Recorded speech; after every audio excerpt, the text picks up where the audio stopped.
Parlamenti i ri do të ketë dy fytyra, një parti socialiste e re me një parti demokratike të vjetër.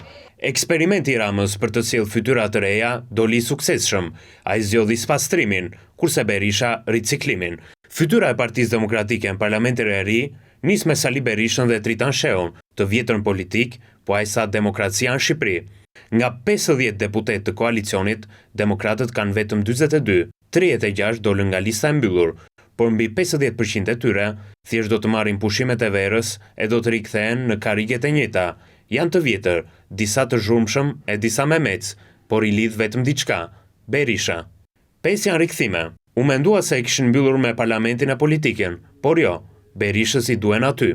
Nga djali Fari Balliu, te Gent Strazimiri, zonja e Hekurt Josefina Topalli, Bars Pajia apo Igli Cara, pasi mungese disa vjeçare, do të jenë sërish në sallë.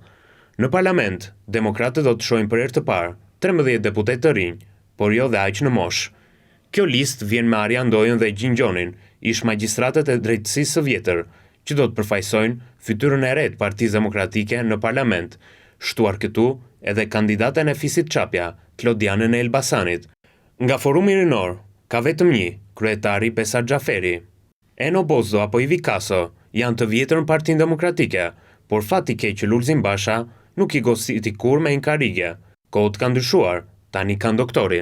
Të tjerët janë emrat pa dëgjuar, por Partia Demokratike gjithmonë surprizon me anonimët, sidomos me batutat e humorin. Por kësaj radhe, Berisha nuk mori mësim as nga aleatët e tij. Ilir Meta nuk pranoi mandatin që do i siguronte lirin për të pasur në parlament 4 deputet, Erisa Xhixhon, të rikthyerin Edmond Haxhinaso dhe 2 të rinj, Tedi Blushin e Brunilda Axhiun, ndërsa Agron Duka la karrigjen për Artan Lukun.